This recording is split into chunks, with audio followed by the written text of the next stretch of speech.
एक बदनसीब लड़की की दर्द भरी कहानी। वैसे इस दुनिया में लड़की होना ही जीवन को काफ़ी कठिन बना देता है। और जब आप दिखने में अच्छे ना हो और पढ़ाई लिखाई में भी अच्छे ना हो, तब सोचिए कठिनाई का लेबल क्या होता होगा। संध्या बचपन से ही पढ़ाई लिखाई में कमज़ोर थी। रंग उसका सांवला था, नाक नक्शा भी बाकी लड़कियों की तुलना में इतना खास ना था। ऊपर से भगवान ने दांतों की बनावट भी टेढ़ी मेढ़ी दी थी। जब संध्या छोटी थी तो बचपन में स्कूल के बच्चे चिढ़ाते, बड़ी हुई तो गली मोहल्ले के लोग उसे देखकर मुंह फेर लिया करते। कोई भी उसका दोस्त बनने के लिए तैयार ना था। उसके रिश्तेदार भी कुछ खास उसे भाव दिया ना करते। बस एक उसकी माँ ही थी जिसे उसकी सूरत या लुक से कोई फर्क नहीं पड़ता। माँ संध्या से और संध्या माँ से बेहद प्यार करती। दुनिया भर की आलोचनाओं को सहने की शक्ति थी माँ संध्या के लिए। जब कोई उसे डफर बोल देता या जब कोई उसे बदसूरत बोल देता, जब संध्या के शादी के लिए देखने आए लोग उसे बिना पसंद किए लौट जाते, यहाँ तक कि जब खुद के पापा ही उसे मनहूस बोल देते, तब माँ ही तो थी जो उसे समझाती कि लोगों के बोलने से क्या होता है, तू तो मेरी प्यारी बेटी है। भगवान के इतने सारे अन्यायों के बावजूद संध्या जीना सीख गई थी। वह खुश रहना सीख गई थी। जो भी गिने चुने लोग उससे बातें करते, उन्हें चुटकुले सुनाकर हंसाया करती और खुद भी ठहाके लगाकर हंसा करती। इसके अलावा एक और बहुत बड़ी खुशी थी संध्या की, उसे खाना बनाने में बहुत मज़ा आता था। और ना सिर्फ खाना बनाने में मज़ा आता था, उसका बनाया खाना खाकर लोगों को जो स्वाद आता था वह उनको तृप्त कर जाता था। और यह उसमें अपने आप तो नहीं आया था। दुनिया के ठुकराए जाने के बाद उसने अपना सारा समय खाने की रेसिपीज़ की किताबें, रेडियो शोज़ और टीवी चैनल्स को समर्पित कर दिए थे। संध्या की तारीफ तो कोई भी नहीं करता, लेकिन उसके हाथों के बने खाने की तारीफ वह हर व्यक्ति करता जो उसे चखता। इस गुण की वजह से संध्या अपने आजू बाजू की औरतों में फेमस हो गई थी, क्योंकि जिसे भी खाना पकाना सीखना हो या कुछ नया पकवान बनाना सीखना हो तो वह संध्या के पास आती और संध्या भी खुशी खुशी उन्हें सब सिखाती।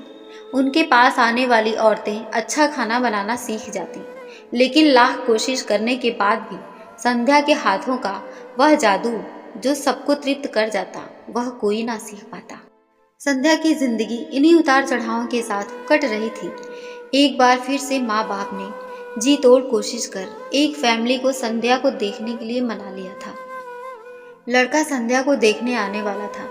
संध्या को इस बात की खबर होने पर वह दुखी और गुस्सा हो गई थी कि बिना उससे पूछे पता नहीं क्यों उसके बाप लड़कों को बुला लेते थे और उसका मजाक बना देते थे। माँ ने संध्या को समझाया था कि ऐसा ही होता है, कोई भी बेटी अपने माँ बाप के यहाँ हमेशा नहीं रहती, उसे एक दिन शादी करके जाना ही पड़ता है। अगले दिन संध्या सुबह सुबह ही लड़के वालों के आने से पहले ही सज संवर कर कहीं निकल गई थी।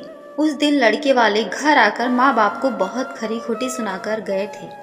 वैसे भी पापा को संध्या पर हमेशा ही गुस्सा रहता था, लेकिन उसकी इस हरकत ने उनको गुस्से से पागल कर दिया। उस दिन पापा ने संध्या को सारा गुस्सा माँ पर उतार दिया था, यह कहकर कि मनहूस बेटी को जन्म देकर भी तो तुम्हारा मन नहीं भरा था, इसलिए उसको लाड प्यार देकर सर पर बिठा लिया है। हमेशा अपनी बेटी के बारे में गलत बोलने वालों से नाराज रहने वाली माँ आज खुद संध्या से नाराज हो गई थी और वह अब संध्या के घर वापस आने की बेसब्री से राह देख रही थी ताकि अपना गुस्सा उस पर उतार सके। सूरज ढलने से पहले संध्या घर लौट आई थी।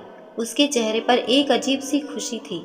हाथों में एक चेक था और एक सर्टिफिकेट भी। संध्या माँ से कुछ कहना चाहती थी, लेकिन इससे पहले कि संध्या अपने मुंह से एक भी शब्द कह पाती, माँ ने उसे खरी खोटी सुनाना शुरू कर दिया।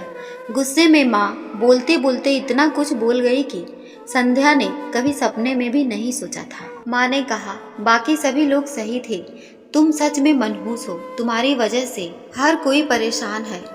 अच्छा होता तुम पैदा होते ही मर जाती, यह दिन ना देखना पड़ता हमें। गुस्से में बड़बड़ाती और सब्जियां काट रही माँ ने एक बार भी संध्या की तरफ नहीं देखा था। संध्या माँ की बातें किसी पत्थर की मूरत की तरह सुन रही थी। पत्थर की ऐसी मूरत जिसके शरीर में तो जान ना हो, लेकिन आंखों में आंसुओं की धारा बह रही। संध्या ने माँ से पूछा, माँ, क्या सच में तुम भी चाहती हो कि मैं मर जाऊं? क्या इतनी बुरी हूं मैं माँ? अभी भी गुस्सा सर पर सवार होने की वजह से माँ ने कह दिया हाँ। बिना एक पल भी सोचे संध्या ने सीधा अपने कमरे में जाकर कमरा अंदर से बंद कर लिया था।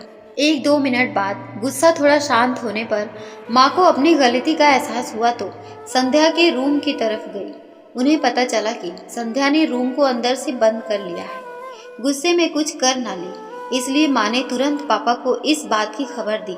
दोनों ने काफी दरवाजा खोलने की कोशिश की, लेकिन जब नाकामयाब रहे तो दरवाजा तोड़ दिया। अपने स्कार्फ से फांसी का फंदा तैयार कर संध्या पंखे से लटक रही थी। ज्यादा वक्त नहीं हुआ था, वह सिर्फ बेहोश हुई थी। माँ पापा ने तुरंत उसे पंखे से अलग किया और बेड पर लिटाया। पापा ने तुरंत डॉक्टर को फोन किया। तब माँ का ध्यान बेहोश पड़ी संध्या के हाथ में पड़ी एक चिट्ठी और पास में पड़े 5 लाख के चेक और 5 स्टार होटल में शेफ की नौकरी के लिए कन्फर्मेशन लेटर पर पड़ी, जो संध्या अपने साथ लाई थी। माँ और पापा ने वह चिट्ठी खोलकर पढ़ी जो उसने अभी अभी लिखी थी। चिट्ठी कुछ इस प्रकार थी, मम्मी और पापा, मैं जानती हूँ मेरे जन्म से लेकर आज तक के दिन तक मैंने ऐसा कुछ भी नहीं किया है जिस पर आप गर्व कर सकें, लेकिन मैं आपको बताना चाहती थी कि आज मैं खाना पकाने के नेशनल लेवल कंपटीशन को जीत चुकी हूँ और यह 5 लाख का चेक मुझे प्रथम स्थान पर आने के लिए मिला था। जजिस को मेरा खाना इतना पसंद आया था कि उन्होंने मुझे एक बहुत बड़े होटल में बतौर मास्टर शेफ की नौकरी के लिए कन्फर्मेशन लेटर ही दे दिया था। पूरी दुनिया मेरे खिलाफ है। मुझे इस बात का कभी भी फर्क पड़ा ही नहीं था और ना ही बाबूजी की कड़वी बातें मैंने अपने दिल पर ली थी, क्योंकि मैं जानती थी बाहर से सख्त दिखते मेरे बाबूजी अंदर से तो मुझे प्यार ही करते थे।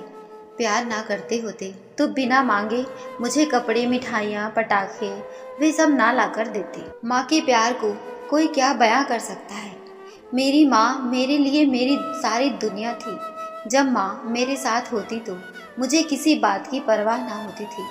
मेरी माँ मेरी थी, इसलिए मुझे किसी और की ज़रूरत ना थी। मेरी माँ मेरे साथ नहीं है तो मेरी दुनिया मेरे साथ नहीं है, इसलिए मैं आज दुनिया को ही अलविदा कहकर जा रही हूँ। मैं जानती हूँ आपने कभी ना कभी भगवान से यह दुआ ज़रूर मांगी होगी कि अगले जन्म में मेरी जैसी औलाद ना मिले, लेकिन मैं हमेशा यह प्रार्थना करती थी कि अगले जन्म में तो क्या, मेरे हर जन्म में मुझे आप जैसे ही माता पिता मिले। और आज भी यह प्रार्थना करके उसी भगवान के पास जा रही हूँ। चिट्ठी पढ़ते पढ़ते माँ और पापा सर से पांव तक पछतावे में डूब गए थे और बेहोश पड़ी संध्या के सर पर हाथ फेरते हुए फूट फूट कर रो रहे थे। दोस्तों, किसी भी व्यक्ति को उसके बाहरी लुक्स की वजह से उसके दिल को नहीं दुखाना चाहिए।